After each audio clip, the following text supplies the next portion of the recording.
Okay, get ready, because today we're going into the work of this German philosopher, Robert Kurz. His ideas about capitalism, they're kind of spooky, how relevant they are to what's going on in the world today. Yeah, especially when we look at what's happening in Europe and Africa. I mean, it's Pretty wild. like he saw this coming. Yeah, so we've got excerpts from a bunch of his writings, including Weltordnungskrieg, which translates to like World Order War, Yeah, I think. something like that. Pretty intense title, and some of his later stuff too. So yeah, let's just jump right in, because there's a lot to unpack here. Definitely. So where do we even begin with a thinker like Kurz? I mean, his work is pretty dense. Well, one of the most fascinating things about Kurz is how he just dismantles our traditional ideas about imperialism. Okay. Like, he argues that the old school model of conquering territory, it's basically obsolete in this age of globalized capital. Whoa, that's a bold statement. It is. So what's replaced it then? Well, he calls it, get this, ideal total imperialism. Okay, I like where this is going. Right. So instead of armies and flags, it's like, it's all about these economic and political institutions like the World Bank, the IMF, even NATO. Those become the tools of global power. Exactly. So instead of like, military headquarters, the strings are being pulled from like Wall Street and Washington. You got it. And within this system, Kurz suggests that the U.S., holds the dominant position. Okay. And European nations are kind of constantly, jockeying for a better spot within that hierarchy. Playing the game, but not changing the rules of the game. Exactly. And that's completely different from how some people thought things would go, right? Like that whole idea of ultra-imperialism where everyone would just peacefully collaborate. Yeah. Kurz is like, nope, not going to happen. He says this new world order is inherently unstable, ripe for conflict. And this is where his concept of exploitation unfitness comes in. Okay, now we're getting into the good stuff. But exploitation unfitness, that sounds like, I don't know, something straight out of a philosophy textbook. Sure. What does it actually mean in the real world? Okay, so think of it this way. Imagine a factory, right? Robots have taken over most of the jobs. Okay, yeah. So the people who used to work there, they're now considered exploitation unfit. Because the system doesn't need them. Exactly. It no longer needs their labor. They're irrelevant. Yeah, in the eyes of that capitalist machine. Wow. And Kurz argues that this is happening like on a global scale, Right. and that's leading to like massive social disintegration. So we're seeing that manifest in like what? Yeah. Like ethnic conflicts, terrorism, all that. Yeah, all of that, and what he calls the plunder economy in these collapsed regions. Plunder economy. I've never heard that term before. What is that? It's intense. Basically, Kurz is talking about these places where, traditional economies have just crumbled and people are so desperate they'll do anything to survive. They turn to, like, exploiting resources, a lot of times illegally. Like what? Think conflict minerals in parts of Africa, where armed groups are controlling these mines and profiting off the chaos. So it's like a vicious cycle then. Totally. Economic instability fuels conflict, Yeah. which leads to further decline. It just keeps spiraling. Exactly. And that's where the global refugee crisis comes in. Yeah, it's like the system is spitting out its own refugees. That's Kurz's point, exactly. And how does Europe respond to this influx of people? Not well. Not well. By building walls, both literally and figuratively. Yeah, I mean, stricter immigration policies, more border security, the rise of all that anti-immigrant sentiment. Right. And it's like, it's fear of the very people who are most directly impacted by this system that the West, to a large extent, controls. Right. And Kurz compares this to, get this, the anxieties of the Roman Empire. Oh, wow. About, the barbarians at the gates. Like history repeating itself. Right. It's this deep-seated unease about what happens when your economic dominance comes back to bite you. Yeah. Makes you think. It does. It all ties back to his idea that we can't ignore how interconnected these global systems really are. For sure. And, one of the things I found most disturbing in his work is this concept of the phantom economy, of the humanitarian industrial complex. Oh, yeah. Okay, break that down for me. Phantom economy. I mean, what does that even mean? So Kurz was really critical of Western interventionism. He was basically arguing that while aid and intervention, they're often framed as these humanitarian efforts, they can actually create this kind of artificial economic bubble in these crisis-ridden regions. So like a temporary fix that doesn't address the root cause of the problem. Precisely. And he pointed to places like Bosnia and Somalia, where Western intervention created this temporary economic activity, fueled by aid and military spending. But it was all house of cards. It's like putting a Band-Aid on a bullet wound. Exactly. It might stop the bleeding for a little while, but it's not going to fix the underlying damage. And that's what he was criticizing. Yeah, he was arguing that these interventions often fail to address the fundamental issues driving social collapse. They just create this mirage of stability. Without any real, sustainable economic growth. Right, and this is something we see playing out today in so many different places. So it's not about throwing money at a problem. Right. It's about understanding the systems that are creating these crises in the first place. Exactly. And I'm guessing this is where Kurz's analysis of the Israeli-Palestinian conflict comes in. You got it.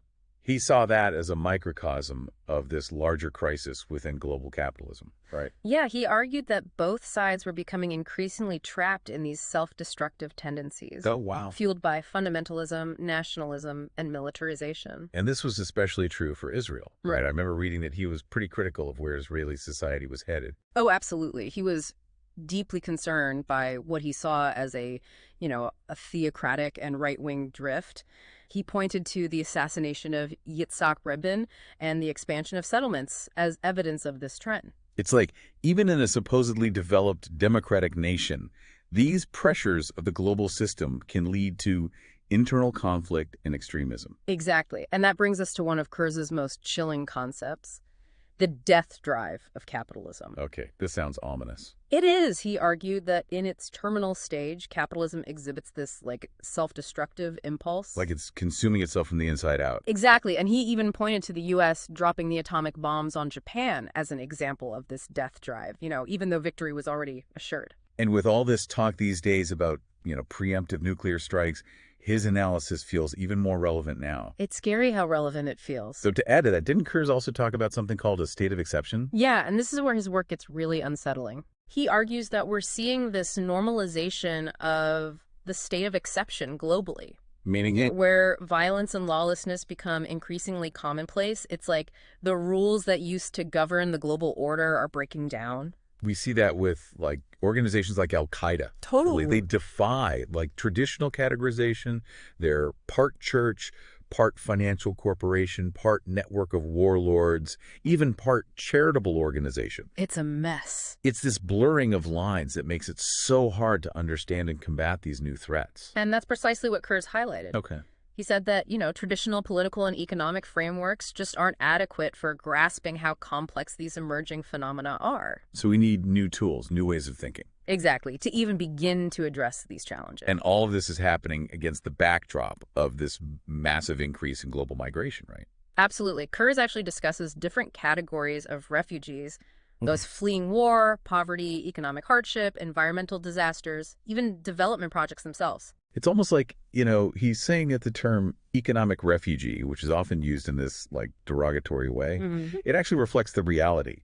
Yeah. Global economic system is a primary driver of displacement. Exactly. And it's not just people fleeing conflict zones. There's this massive global workforce migrating from, the periphery to the centers of capital. Yeah, just trying to find a better life. Right. Driven by the search for a better life, millions are leaving their homes and venturing into, often precarious and exploitative situations. It's a tough reality. It is. And this has led to this tightening of immigration policies across the developed world. Like where? Everywhere, from Germany and Australia to the U.S. and Japan. Kurz called attention to how the West, despite all its rhetoric about human rights, is increasingly adopting this fortress mentality. Yeah, we see that in stricter border controls, heightened surveillance, and growing intolerance towards those seeking refuge or just a chance at a better life. Exactly. And Kurz argues that this response is driven by this deep-seated fear within the West. A fear of? Fear of the barbarians at the gates. The ones who represent the consequences of their own global economic dominance. Precisely. And Kurz doesn't let the West off the hook when it comes to interventionism either. Okay, tell me more about that. Well, he was very critical of the idea that, Western intervention in these crisis-ridden regions was purely altruistic. There's always a hidden agenda. Right. He argued that these interventions often serve to maintain control and prevent any genuine challenge to the existing global order. It's a sobering indictment of the power dynamics at play in the world today. It is. And didn't he also talk about the phantom economy of the humanitarian industrial complex? Oh, right. Tell me more about that. What did he mean by that? So he was basically arguing that aid and intervention can sometimes create this superficial and unsustainable economic bubble in these crisis-ridden areas. Oh, I see. It's like a cycle of dependency that benefits those managing the aid more than those receiving it. Yeah, he used examples like Bosnia, where the presence of international troops and aid organizations created this temporary economic boom. Right. But it was totally reliant on external support. Exactly. And once the intervention ended, the economy floundered. So it was treating the symptoms instead of the disease. Precisely. And that's why Kurz argued that addressing these complex crises requires more than just temporary fixes. It demands a fundamental reassessment of the systems that create these problems in the first place. It's a tall order for sure, but unfortunately the response often seems to be more about control and containment than about actually addressing the root causes. Yeah, and this seems to be reflected in the treatment of migrants within the developed world, doesn't it? Yeah, for sure. Kurz documents this disturbing trend towards increasingly restrictive and dehumanizing practices. Give you some examples. Well, we see it in the tightening of asylum laws, the rise of detention centers, the often brutal treatment of undocumented migrants. It's heartbreaking. It is, and he highlighted how bureaucratic hurdles, DNA tests, even accusations of fabricated family ties, all these things are used to deny people their basic rights. It's like they're trying to make it as difficult as possible for people to seek refuge. Exactly, and he compared these practices to the homeland system of apartheid South Africa. Oh, wow. That's a chilling parallel.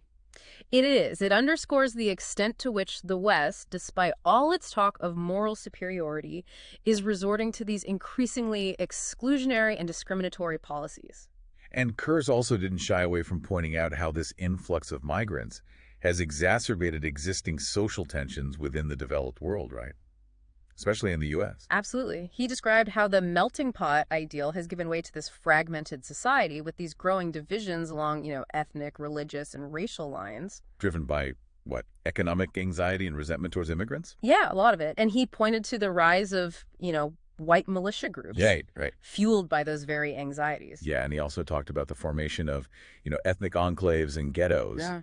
Right. As marginalized communities are increasingly isolated and subject to discrimination. Exactly. And then this fragmentation is further compounded by the rise of fundamentalist groups on all sides, each retreating into their own ideologies and fueling further division and conflict. This is painting a pretty bleak picture of where things are headed. It does. Kurz warns of this dangerous trend towards the animalization of certain segments of society. Who's being animalized? Well, particularly those deemed unproductive or unfit for the modern capitalist system. So basically anyone who's not contributing to the economic machine. In a nutshell. And he argues that this dehumanization is inherent in the logic of capitalism. Which values individuals primarily for their economic contribution. Exactly. And that has some pretty frightening implications for how societies treat those who are marginalized, those who fall outside the bounds of that capitalist framework. Yeah, it's definitely something to think about. So what's the way out of this mess? He believed that traditional solutions, economic reforms, technological advancements, political revolutions, they just weren't enough. They weren't enough to address the fundamental contradictions of the system. Right. He argued that we need a much more radical transformation of our values, our institutions, even our way of life.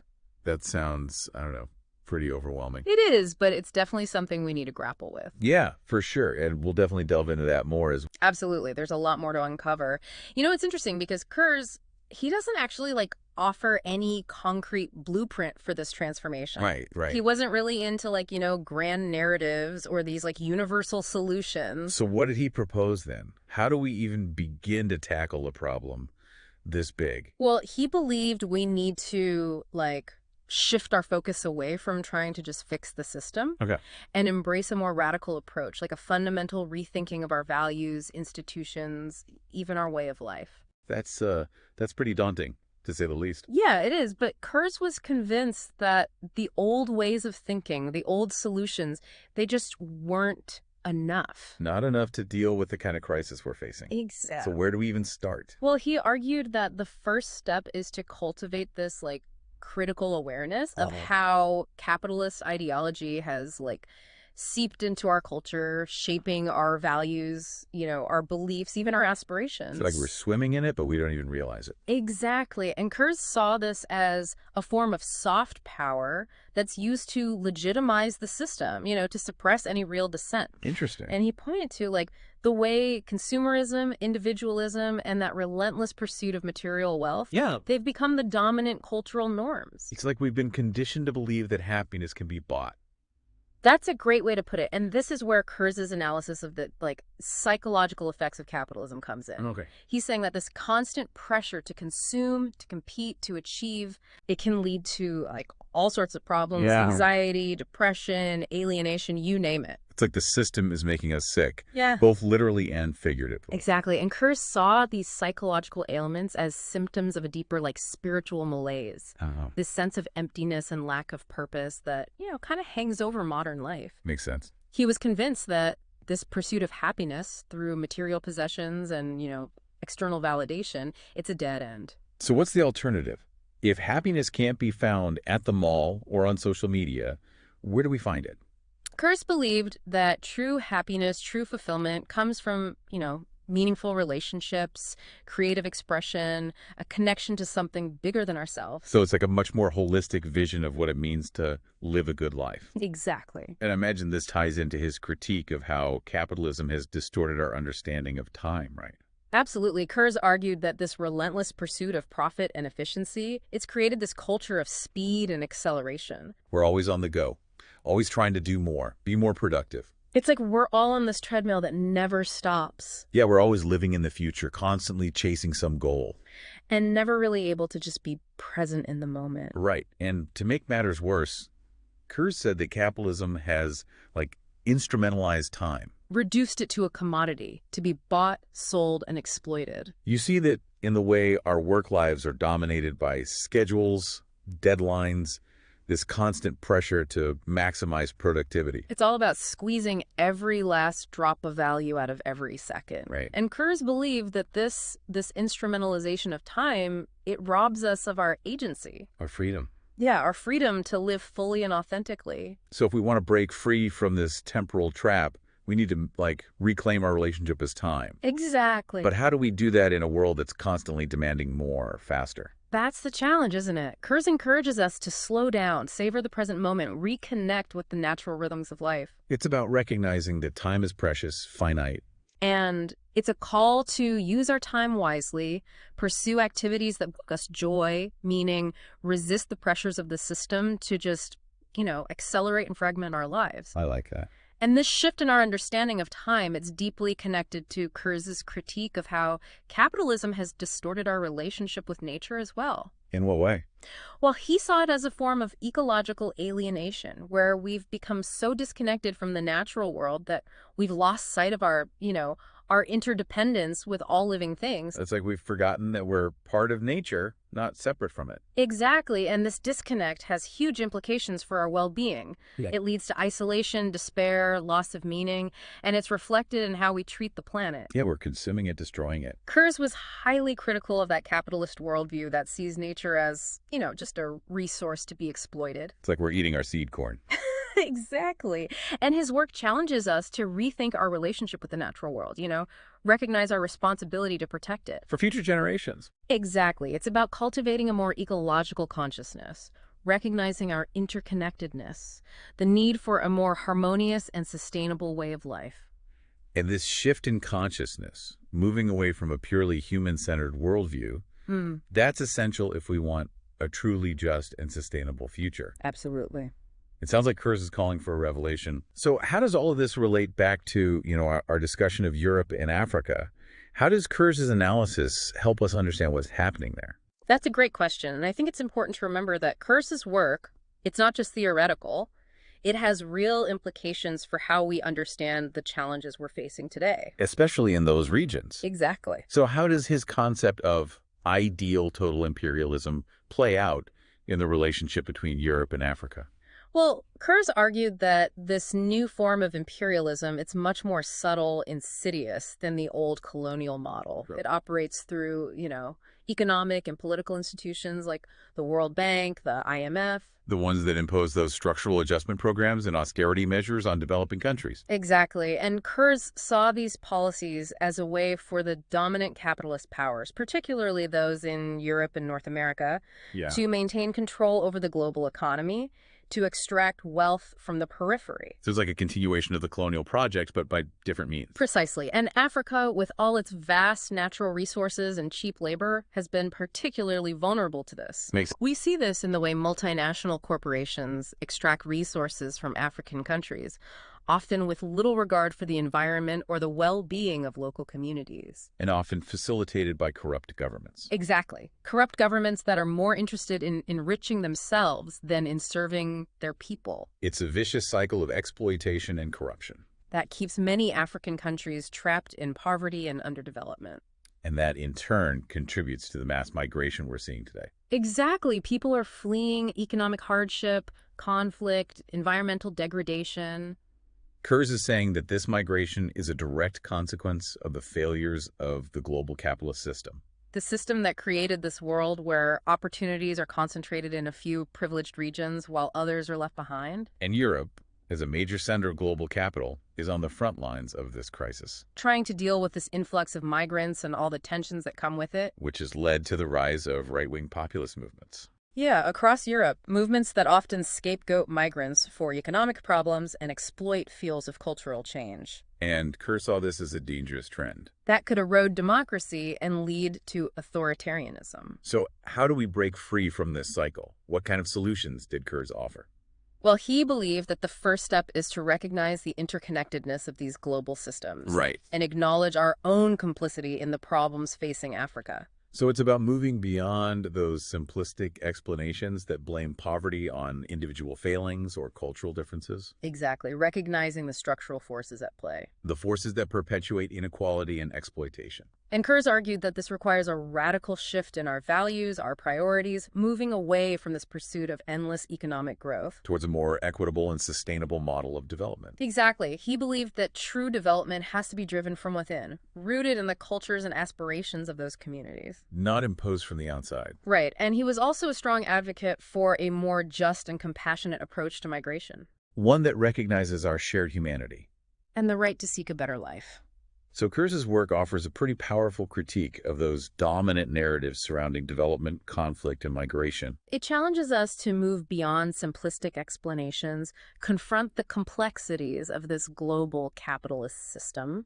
And his analysis provides a valuable framework for understanding the challenges facing both Europe and Africa, for imagining new possibilities. Possibilities for a more just and sustainable future. But how do we translate these insights into action? That's the key question, isn't it? We've been talking about this need for a radical shift, but how do we actually go from, critique to action? I mean, it all sounds pretty overwhelming. Hey, get it. It's easy to feel kind of powerless when you're up against these massive systems. Right. But Kurz, he was really adamant that change is possible, even if it's not going to happen overnight. So where do we even start? Well, he believed that the key is building alternatives from the ground up, not waiting for governments or corporations to fix things for us. You know? It's about taking action in our own community. Exactly. In our own lives. A little bit like that. Think globally, act locally. Yeah, it's similar, but Kurz takes it further. How so? He argued that we need to build, new forms of social organization, new ways of relating to each other, to the world around us. Thanks, Tom. Principles of solidarity, cooperation, sustainability. Okay, I like where this is going. Can you give me, a concrete example of what that might look like? Sure. Imagine a community where people share resources, support local businesses, make decisions collectively. Okay. And they prioritize the well-being of the whole community over individual profit.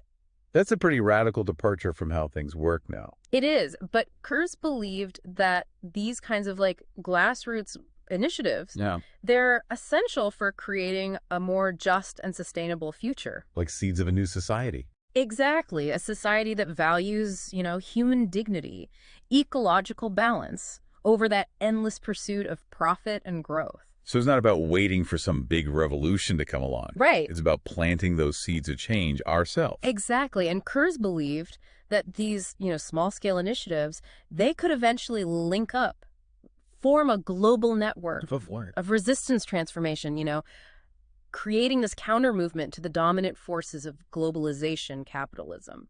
But that would require a massive shift in consciousness, wouldn't it? Like, we're so ingrained in this individualistic, consumerist mindset. Totally, and that's why Kurz puts so much emphasis on education, critical thinking. And we need new ways of understanding the world. Exactly, new ways of thinking about ourselves, our place in the grand scheme of things. As learning the old ways. Right, and embracing a more holistic, interconnected worldview. And end falls. Questioning those dominant narratives, the ones about progress, development, modernity, Yeah. and recognizing how those narratives often justify exploitation, inequality. So it's not just about changing our behavior. It's about, like, transforming the way we think. It's a much deeper process.